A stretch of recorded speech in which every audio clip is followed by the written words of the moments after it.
Welcome back to channel job சரி தமிழா. உங்கள் சொந்த ஊரில் ஒரு தமிழக அரசு வேலை எங்கேருந்து தெரியுமா? பஞ்சாயத்து துறையிலேருந்து. கிட்டத்தட்ட 350 காலிப்பணியிடங்கள் தமிழகம் முழுவதும் எல்லா மாவட்டத்திலேருந்தே வேலைவாய்ப்பு வந்துருச்சு.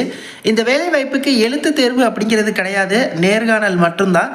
என்னென்ன மாதிரியான பதவி, இந்த பதவிக்கான தகுதிகள் என்ன, எப்படி அப்ளை பண்ணுறது, எல்லாத்தையுமே டீட்டெயிலாக நான் இந்த வீடியோவில் சொல்கிறேன். இது போன்ற வேலைவாய்ப்பை ஃப்ரீயாகவே தெரிஞ்சுக்க இப்போவே நம்ம சேனலை மட்டும் சப்ஸ்கிரைப் பண்ணிட்டு பக்கத்தில் உள்ள பெல்லை ப்ரெஸ் பண்ணி ஆலில் செட் பண்ணி வச்சுக்கோங்க. ஓகே, ஊரக வளர்ச்சி மற்றும் ஊராட்சித்துறை, அதாவது ரூரல் டெவலப்மெண்ட் மற்றும் பஞ்சாயத்து துறையிலேருந்து பார்த்தீங்கன்னா இப்போ மாவட்ட வாரியாக வேலைவாய்ப்பு வந்திருக்கு. இந்த வேலைவாய்ப்புக்கு எப்படி நீங்கள் வீட்டிலேருந்தே அப்ளை பண்ணுறது, அதற்கும் வீடியோ போட்டிருக்கேன், டிஸ்கிரிப்ஷன் லிங்க் தரேன், செக் பண்ணுங்கள். ஓகே, முதல் விஷயம் காலி பணியிடங்களுக்கான அறிவிப்பு. ஸோ என்னென்ன மாதிரி பதவிகள் அப்படிங்கிறத சொல்லிடுறேன். இது ஒட்டு மொத்தமாக எல்லா மாவட்டத்திலையும் இருக்கக்கூடிய பதவிகள்.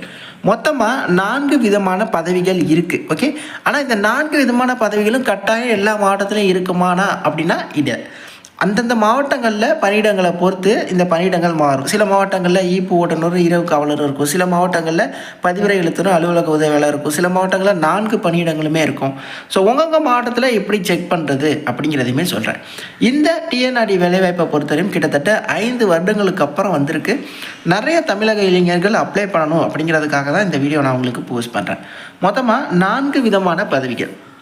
முதல் பதவி ஈப்பு ஓட்டுநர், அதாவது டிரைவர், ஜீப் டிரைவர், பதிவரை எழுத்தர், record clerk vacancy, office assistant, அப்புறம் நைட் வாட்ச்மேன் அப்படின்னு சொல்லி 4 விதமான பதவிகள். பதவிக்கான சம்பளம் பாருங்கள், 19,500 அப்படிங்கிற மாதிரி இருக்கும். ஆரம்ப சம்பளம் ஒரு 25,000 வரையும் இருக்கும். வயது வரம்பு 18லேருந்து 32 வயது வரை அப்ளை பண்ணிக்கலாம் எல்லா பதவிக்குமே.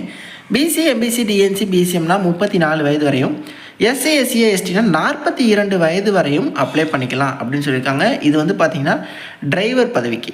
மீதி உள்ள பதவிகளுக்கு வயது வரம்பு சேம் தான், ஆனால் எஸ்சி, எஸ்சிஏ, எஸ்டிக்கு மட்டும் 37 வயது வரையும் அப்ளை பண்ணிக்கலாம் அப்படின்னு சொல்லியிருக்காங்க. இதில் டிரைவர் பதவிக்கு மட்டும் 8th பாஸ் பண்ணியிருக்கணும், 4 வீலர் டிரைவிங் லைசன்ஸ் வச்சுருக்கணும், 5 இயர் டிரைவிங் எக்ஸ்பீரியன்ஸ் இருக்கணும். மீதி உள்ள பதவிக்கெல்லாம் எக்ஸ்பீரியன்ஸ் தேவையில்லை. கிளர்க்குக்கு 10th பாஸ் பண்ணியிருந்தால் போதும். ஆஃபீஸ் அசிஸ்டண்ட்டுக்கு 8th பாஸ் பண்ணியிருக்கணும், சைக்கிள் ஓட்ட தெரிஞ்சிருக்கணும். நைட் வாட்ச்மேனுக்கு தமிழ் எழுத படிக்க தெரிஞ்சிருந்தாலே போதும்.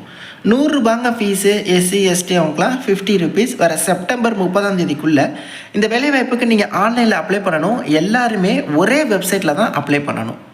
இதுதான் பார்த்திங்கன்னா காலி பணியிடங்களுக்கான அறிவிப்பு. அடுத்து ஒன்றிய அளவிலான கீழ்காணும் காலி பணியிடங்களுக்கான விண்ணப்பங்கள் வரவேற்கப்படுகிறது அப்படின்னு சொல்லி ஒரு லிங்க் கொடுத்துருக்காங்க. இதில் தான் பார்த்திங்கன்னா என்ன மாதிரியான பதவி, அது எந்தெந்த மாவட்டத்தில் இருக்குது எல்லாமே. உதாரணத்துக்கு டிஸ்ட்ரிக்ட் வைஸ் வேக்கன்சி அப்படிங்கிற லிங்க் இருக்குது, அதை நீங்கள் கிளிக் பண்ணுங்கள். ஸோ இதில் என்ன பதவிக்கு அப்ளை பண்ண போகிறீங்க, எந்த பதவிக்கு நீங்கள் விருப்பப்படுறீங்க அப்படிங்கிற வைஸ் நீங்கள் சர்ச் பண்ணிக்கலாம். உதாரணத்துக்கு நான் ரெக்கார்ட் கிளர்க்குக்கு விருப்பப்படுறேன் அப்படின்னா அதை நீங்கள் கொடுத்து ஷோ கொடுக்கறது மூலமாக இந்த ரெக்கார்ட் கிளர்க், அதாவது கிளர்க்கு பதவி எந்தெந்த மாவட்டங்களில் இருக்குது அப்படிங்கிறத கொடுத்துருவாங்க. உதாரணத்துக்கு 18 மாவட்டங்களில் கிளர்க்கு பதவி இருக்குது. மீதி மாவட்டங்களில் இந்த கிளர்க்கு பதவி இல்லை, அந்தந்த மாவட்டங்களில் வேறு பதவி கூட இருக்கலாம். இது பார்த்திங்கன்னா டிஸ்ட்ரிக்ட் வைஸ் வேக்கன்சியை செக் பண்ணுறது. இல்லை அப்புறம் நான் என்னோடய மாவட்டத்தில் இருக்கக்கூடிய எல்லா வேலை வாய்ப்பையுமே செக் பண்ணணும் அப்படின்னா வியூ அட்வர்டைஸ்மெண்ட் அப்படிங்கிறத கொடுங்க. ஸோ இதில் உங்களுக்கு டிஸ்ட்ரிக்ட் வைஸ் மென்ஷன் பண்ணியிருப்பாங்க. ஃபஸ்ட்டு அரியலூர் டிஸ்ட்ரிக்ட் இருக்கும். அப்புறம் நெக்ஸ்ட்டு கொடுத்திங்கன்னா செங்கல்பட்டு டிஸ்ட்ரிக்டில் எந்தெந்த ஊராட்சியில் வேலை இருக்குது அப்படிங்கிறத கொடுத்துருப்பாங்க. ஸோ இதே மாதிரி நீங்கள் நவுத்தி உங்கள் மாவட்டங்களை பார்த்துக்கலாம். ஓகே, ஸோ உங்கள் அந்தந்த மாவட்டத்தில் எத்தனை ஊராட்சிகள் இருக்கோ அத்தனை ஊராட்சியை மென்ஷன் பண்ணி கொடுத்துருப்பாங்க. ஓகே, இப்போது உதாரணத்துக்கு நான் மதுரை மாவட்டம் அப்படின்னு வச்சுக்கலாம். மதுரை மாவட்டம் இங்கேருந்து ஸ்டார்ட் ஆகுது, வாடிப்பட்டி, சேதப்பட்டி. ஸோ இந்த மாதிரி கொடுத்துருக்காங்கல்ல, உசிலம்பட்டி. ஸோ இந்த மாதிரி இருக்குது. மதுரை மாவட்டத்தில் பார்த்திங்கன்னா மொத்தமாக 4, 3, 7 ஊராட்சிகளில் இருக்கக்கூடிய வேலைவாய்ப்பை கொடுத்துருக்காங்க.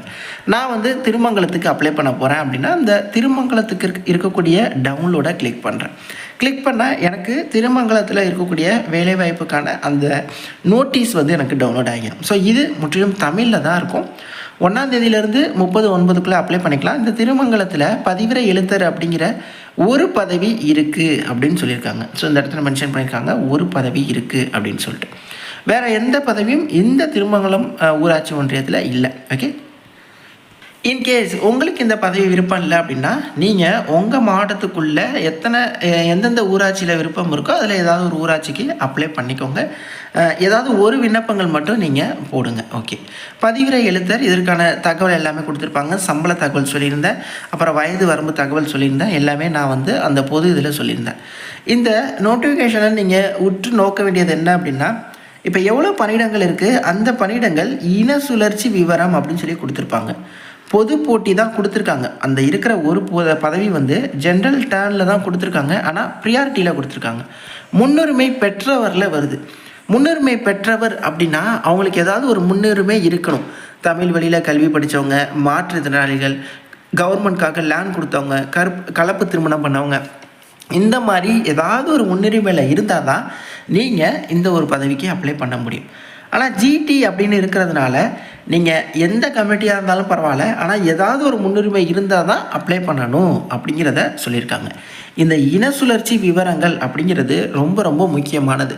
என்ன பண்ணுவாங்க நம்ம மக்கள் அப்படின்னா, ஒரு வேலைவாய்ப்பு இருக்குன்னா இதை பார்க்காம அப்ளிகேஷனை போடுவாங்க, ரிஜெக்ட் ஆகிடும். ஸோ இன சுழற்சியில் நீங்கள் தகுதியா அப்படிங்கிறத பார்க்கணும். இப்போ ஒரு அரசு அலுவலகம் இருக்குது அப்படின்னா இன சுழற்சியின் படி அங்கே வேலைவாய்ப்பில் ஆட்கள் இருப்பாங்க. ஸோ எந்த வேலைவாய்ப்பு காலியிடம் வருதோ அது யாருடைய இன சுழற்சி, அது எங்கே ஃபில் பண்ணணும் அப்படிங்கிறது இருக்குது. ஸோ அதை பொறுத்து அவங்க இன சுழற்சி விவரம் கொடுத்துருப்பாங்க. இதில் உங்களுக்கு சந்தேகம் இருக்குது அப்படின்னா நீங்கள் எந்த ஊராட்சி அப்ளை பண்ண போகிறீங்களோ அந்த ஊராட்சி ஒன்றிய ஆஃபீஸ்லேயே போயிட்டு இந்த மாதிரி வேலைவாய்ப்பு வந்திருக்கு, இன சுழற்சியில் இப்படி இருக்குது, இதுக்கு என்ன அர்த்தம், நான் விண்ணப்பிக்கலாமா, இல்லை நான் வேறு ஊராட்சியில் விண்ணப்பிக்கலாமா, வேறு மாவட்டத்தில், இந்த மாதிரி போயிட்டு டைம் ஸ்பெண்ட் பண்ணி நல்ல தகவலை நீங்கள் தெரிஞ்சுக்கிட்டு அதுக்கப்புறம் கூட விண்ணப்பிங்க. ஓகேவா? இப்போ உங்களுக்கு ஒரு புரிதல் கிடச்சிருக்கும். அடுத்து எந்த பதவிக்கு அப்ளை பண்ண போகிறீங்களோ அந்த பதவிக்கான அப்ளை லிங்க் கீழே இருக்கும். ஓகே.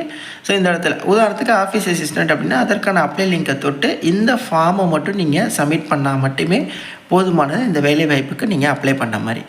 ஆல்ரெடி இந்த வேலைவாய்ப்புக்கு எப்படி அப்ளை பண்ணுறது உங்கள் ஃபோன்லேருந்து அப்படின்னு நான் வீடியோ போட்டிருக்கேன். அந்த வீடியோ லிங்க்கே நான் டிஸ்கிரிப்ஷன் பாக்ஸ் எடுத்துனா அந்த வீடியோவை பார்த்து இந்த வேலைவாய்ப்புக்கு நீங்கள் அப்ளை பண்ணிக்கோங்க. மொத்தமாக ஒரு 350+ வேக்கன்சி இருக்குது. ஸோ இன சுழற்சியை கவனிங்க. வயது வரம்பு, ஏஜ் லிமிட், உங்களுக்கு கல்வி தகுதி எல்லாமே மேட்ச் ஆகுதான்னு பாருங்கள். அதுக்கப்புறம் உங்களுக்கு ஓகே அப்படின்னா நீங்கள் விண்ணப்பிங்க. இல்லையா, சந்தேகம் இருக்கா, நேராக ஒன் டைம் போய் பாருங்கள். பொது பிரிவினர், முன்னுரிமை அற்றவர் இருக்கக்கூடிய இடங்களுக்கு நீங்கள் எந்த கம்யூனிட்டி யாராக வேணால் அப்ளை பண்ணலாம். இல்லை இப்போ ஒரு பிசி அப்படின்னு இருக்குன்னா அதில் பிசி மட்டும் அப்ளை பண்ணணும்.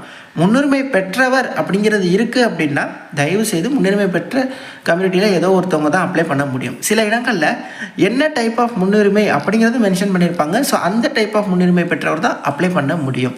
ஸோ இது எல்லாத்தையுமே நீங்கள் கருத்தில் கொண்டு அப்ளை பண்ணுங்கள். டிஸ்கிரிப்ஷன் லிங்க் தரேன். கண்டிப்பாக அந்த வேலை வாய்ப்பை மிஸ் பண்ணிடாமல் ட்ரை பண்ணுங்கள். நிறைய பேருக்கு ஷேர் பண்ணுங்கள். தேங்க்ஸ் ஃபார் வாட்சிங். Take care and bye. Tata.